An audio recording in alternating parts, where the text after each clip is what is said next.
ओवैसी के एक बयान ने पूरे देश में एक नया कोलाहल मचा दिया। जी हां, उनकी जहरीली जुबान का जिक्र अक्सर आता रहा है और एक मामला कोर्ट में चल रहा है। अब नए सिरे से सीएए एनआरसी के मुद्दे पर बात करते हुए अकबरुद्दीन ओवैसी ने कहा कि मुगलों ने 800 साल तक इस देश पर शासन किया है और हमारे ही पूर्वज थे वो मुगल जिन्होंने लाल किले से लेकर चार मीनार, कुतुब मीनार सब कुछ इस देश में बनाया है।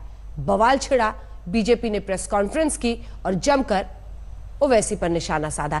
इसी पर बात करने के लिए हमारे साथ असदुद्दीन ओवैसी जी जुड़ रहे हैं कि आखिर इस विरोध प्रदर्शन में कितना दम और क्या सरकार के इस दावे में दम है कि सीएए एनआरसी पर विपक्ष देश में भ्रम फैला रहा है। ओवैसी के बयान पर मैं ओवैसी साहब आपसे बाद में बात करूंगी। मेरा पहला सवाल आपसे यही है कि सुप्रीम कोर्ट ने स्टे नहीं लगाया और फिलहाल 5 सप्ताह के बाद फिर से सुनवाई होगी कि संविधान पीठ बनाई जाए या फिर नहीं।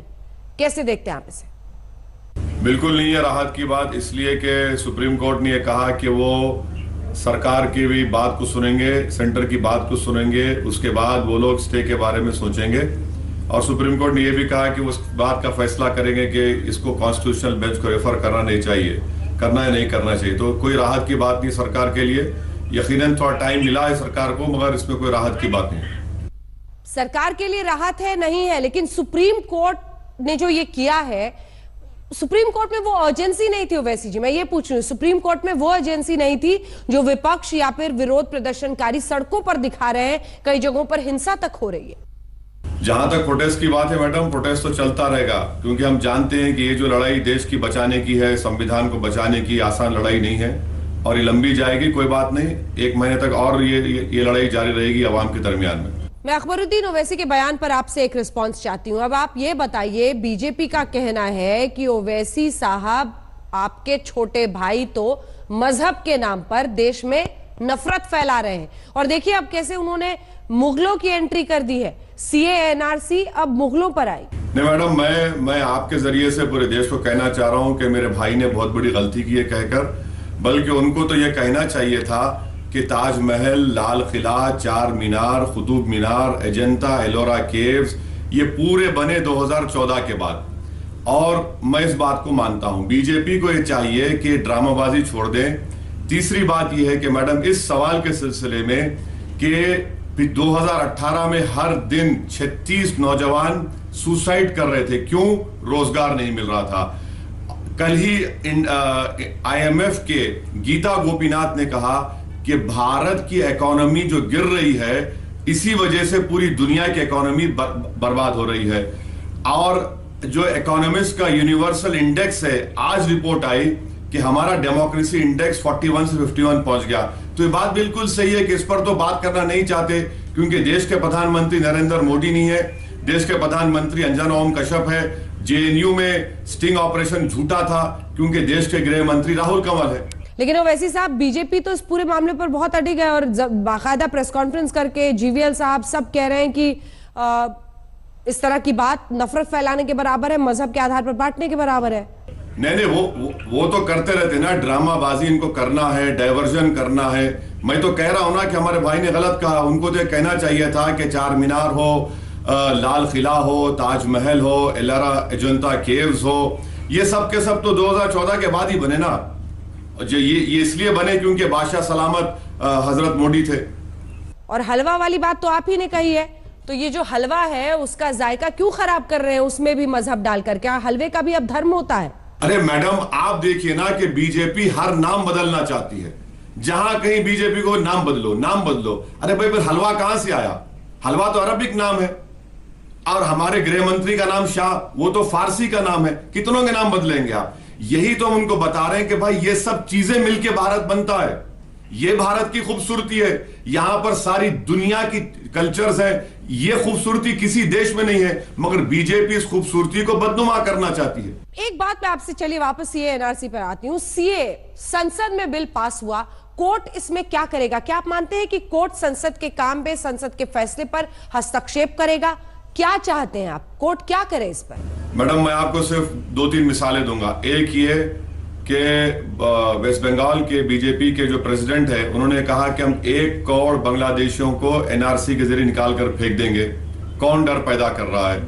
दूसरा मैं आपको मिसाल दूंगा, बेंगलुरु में सिर्फ एक वीडियो निकला कि यहां पर बांग्लादेशी रहते हैं, 300 झुग्गी झोपड़ियों को तोड़ दिया गया, जिसका आज कर्नाटका हाईकोर्ट के चीफ जस्टिस ने पुलिस को और वहां के म्युनिसिपल एडमिनिस्ट्रेशन बुला के पूछा कि आप सब झुग्गी झोपड़ियों को तोड़ देंगे महज इस बात के कि बांग्लादेशी रहते। 50% लोग नॉर्थ कर्नाटका के थे। तीसरी बात यह है कि बेंगलुरु का एक कर्नाटका के बीजेपी के एमएलए ने कहा कि मस्जिदों में हथियार रहता है। ये सब बातें कौन कर रहा है, कौन डर फैला रहा है? और मैं बताना चाह रहा हूं सरकार को कि आपने 5.5 साल में जो कुछ भी किया, मॉब लिंचिंग हो या घर वापसी के बातें हो, डर निकल चुका है। हमको डर सरकार से नहीं है, ना किसी से। डर इस बात का है कि कहीं हमारा ये खूबसूरत मुल्क जो गांधी अंबेडकर के उसूल पर बनाया गया था, कहीं ये फिर फाशिज्म की तरफ ना चला जाए और ये मुल्क का एक रिलीजन का कंट्री हो जाए। इस बात का डर है हमको। उत्तर प्रदेश के मुख्यमंत्री योगी आदित्यनाथ का कहना है कि महिलाओं को ढाल बनाया जा रहा है। पुरुष तो कंबल में बैठे हैं, रजाई में बैठे हैं घर में, महिलाओं को सड़कों पर उतारा है ढाल बना के विरोध के लिए। मैडम देखिए, ऐसा है ना कि अगर मुस्लिम महिला घर से नहीं निकलती तो ये लोग बोलते हैं कि मुस्लिम मर्द उनको दबा रहे हैं, उनको डिस्क्रिमिनेट कर रहे हैं। आज मुस्लिम महिला हमेशा की तरह निकल रही है, इसलिए कि उनको मालूम कि इस देश में जो कानून बना है इससे ना सिर्फ देश के संविधान को, देश के उसूलों को खतरा पहुंचेगा। और एक जो अहम बात मैं आपसे करना चाह रहा था वो ये है कि 144 लखनऊ में नाफिद है, मगर अमित शाह की मीटिंग होती। योगी को मुस्लिम महिलाओं की फिक्र है, तो भाई आपने 25 मुसलमानों को गोली मारकर उनकी बीवियों को बेवा कर दिया, उनके माओं की कोख को उजाड़ दिया। उनकी फिक्र नहीं है आपको? क्या कह रहे हैं ये लोग? देखिए, चाहे वो गृह मंत्री अमित शाह हो, प्रधानमंत्री हो, अमित शाह ने साफ कहा है कि जिसको विरोध करना है वो करे, हर हाल में सीएए लागू होगा। क्या मुस्लिमों को डरा रहे हैं आप? नहीं मैडम, बहुत अच्छा है। मैं भारत का सबसे बड़ा विलन मैं ही हूं और मुझे खुशी इस बात की कि मुझे विलन बनाया जा रहा है। मैं ये बताना चाह रहा हूं कि हम जब वेस्ट बंगाल का बीजेपी का प्रेसिडेंट ये कहता है कि 1 करोड़ बांग्लादेशियों को निकाला जाएगा, बेंगलुरु में बांग्लादेशी के नाम पर ये शक पर के पूरे मुसलमान हैं, 300 झुग्गी झोपड़ियों को बर्बाद कर दिया गया। कौन दे रहा है इस तरह के बयान? और प्राइम मिनिस्टर कहते हैं कि एनआरसी नहीं होगा, फिर एक और बयान आ जाता है। हम ये कह रहे हैं कि आप खौफ पैदा करने की कोशिश कर रहे हैं, मगर भारत के जितने सेकुलर जहन रखने वाले यहाँ के लोग हैं, जिसमें सब लोग शामिल हैं, वो अब बीजेपी से नहीं डर रहे हैं। उनको मालूम कि ये या तो ये लोग हमको जेल में डालेंगे या बहुत से वक्त हमारी जान चली जाएगी, मगर डर की बुनियाद पर एहतजाज नहीं हो रहा है। इस मुल्क को बचाने के लिए, इस मुल्क को हिटलर के जो जमाने में कानून बना उससे खात्मा दिलाने के लिए, उस छुटकारा दिलाने के लिए इस तरह का एहतजाज हो रहा है, प्रोटेस्ट हो रहा है और बहुत पीसफुल हो रहा है। बीजेपी कहती है कि नागरिकों के लिए नहीं है, ये शरणार्थियों के लिए कानून है। तो ऐसे में देश के अंदर के जो भारतीय मुस्लिम है उनको डरने की क्या वजह है सर? मैडम, मैं आपके प्रोग्राम पे कई मरतबा आया और आपसे भी रिक्वेस्ट किया, जो बीजेपी के जो स्पोक्स पर्सन थे, आसाम में जो 5 लाख मुसलमान के नाम नहीं आए, 5 लाख बंगाली हिंदुओं के नाम नहीं आए, वहां पर बीजेपी उन 5 लाख बंगाली बोलने वाले हिंदू भाइयों को सिटीजनशिप देना चाह रही है।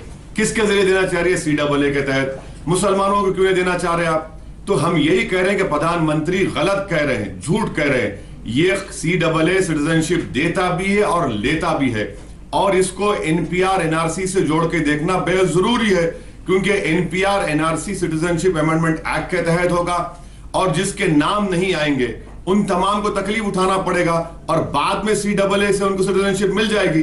किसको नहीं मिलेगी? मुसलमान को नहीं मिलेगी। ये तो साफ है ना, क्योंकि रिलीजन की बुनियाद पर CAA का कानून बना जो कभी नहीं हुआ था। अच्छा, चलो मुझे यह समझाइए कि कोर्ट क्या फैसला देगा? आपको क्या लगता है, क्या कोर्ट इसको निरस्त कर देगा कानून को जो कि संसद से पास हुआ है?